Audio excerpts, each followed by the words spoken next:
Agora, os detalhes de uma pesquisa que resultou numa importante descoberta sobre a história da humanidade. Durante escavações em Israel, arqueólogos encontraram um pequeno objeto com uma inscrição. Ela confirma a existência de um personagem que o mundo só conhecia através da Bíblia. Uma descoberta pequena no tamanho. Apenas 1 centímetro de diâmetro e 9 milímetros de espessura.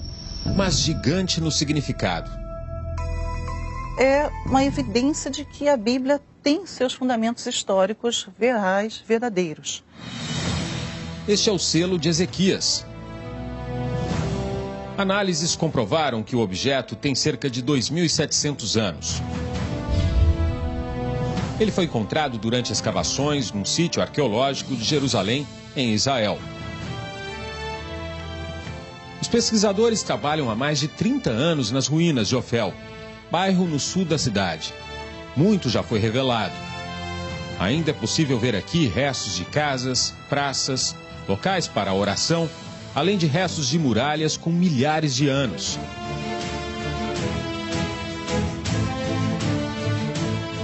Este é o local exato onde os arqueólogos encontraram o selo.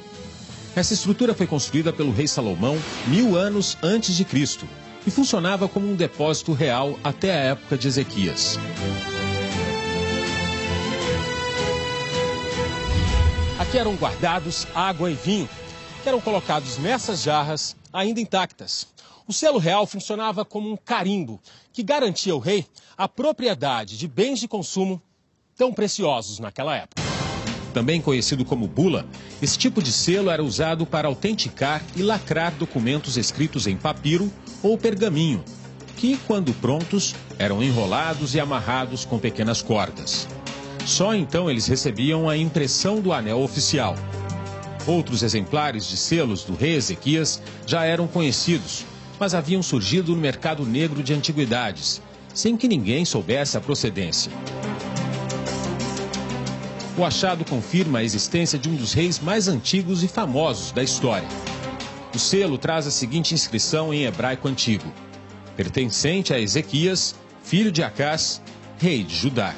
Na época em que Ezequias viveu, parte do território onde hoje está Israel era dividido entre o reino de Judá, ao sul, e o reino de Israel, ao norte.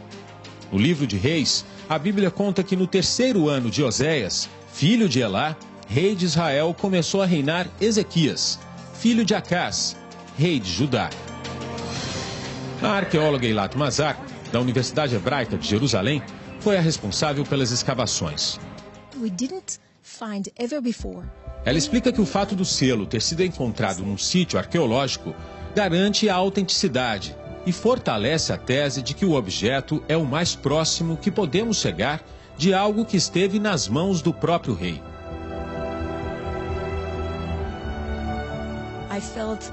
Eilat conta que quando viu pela primeira vez o selo, sentiu uma enorme responsabilidade e um privilégio, e que foi melhor até do que achar uma joia.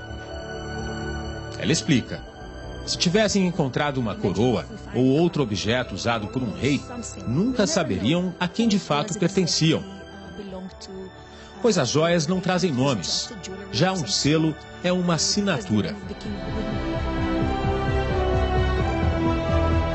Na própria Bíblia mesmo de Reis que acabaram. Esta especialista em ciência da religião completa: esta é mais uma comprovação arqueológica dos fatos narrados na Bíblia. Ele existindo e sendo ali a inscrição, né, o nome do rei Ezequias, inclusive com sua paternidade, na sua filiação, tudo isso é um registro histórico de que Ezequias realmente existiu. É um grande significado para a história, é um grande significado para a teologia, é um grande significado para a arqueologia. O reinado de Ezequias durou 29 anos, entre os séculos 8 e 7 a.C. Ele ajudou a purificar o templo de Salomão, que havia sido profanado pelos antecessores. Ezequias reorganizou os cultos e mandou destruir os altares dedicados à adoração de ídolos. Para garantir mais segurança, Ezequias foi além. Expandiu a cidade além dos muros que a cercavam e criou um outro bairro, Ofel, exatamente o local onde o selo foi encontrado pelos arqueólogos.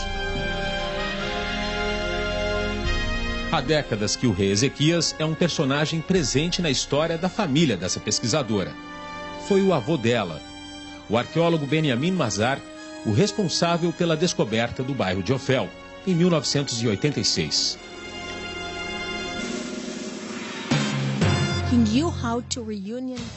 Eilat lembra que, além de um homem de fé, Ezequias era também um estrategista. Ela conta que ele foi habilidoso em usar a sua fé no Deus de Israel para reunificar as tribos da região, que naquela época lutavam contra o domínio dos assírios, povo de origem babilônica que controlava o cenário político da região. Foi Ezequias quem expulsou o povo assírio e declarou a independência de Judá. Um dos momentos mais marcantes na vida do rei Ezequias aconteceu aqui nessa caverna, e até bem pouco tempo atrás era apenas uma história bíblica sem comprovação. Há quase 3.000 anos, Jerusalém, capital do reino de Judá, estava sob ataque dos assírios. Para garantir o abastecimento e proteger a cidade, o rei Ezequias mandou escavar esse túnel, que também servia como rota de fuga. Nós estamos na parte seca, mas daqui para frente são mais de 500 metros dentro da montanha, com água até o joelho. Esta é considerada uma das obras de engenharia mais impressionantes da antiguidade. O túnel foi escavado por 2 grupos ao mesmo tempo, um de cada lado. As curvas do caminho foram feitas estrategicamente para criar pontos de encontro. O chão recebeu um pavimento que é visto até hoje. Ao final, numa das paredes, uma inscrição de quase 3.000 anos relata informações da escavação do túnel. Encontrar provas arqueológicas da existência dos reis de Judá, como o selo de Ezequias, é uma missão que nunca se esgota. Os arqueólogos estão certos de que ainda há muito mais.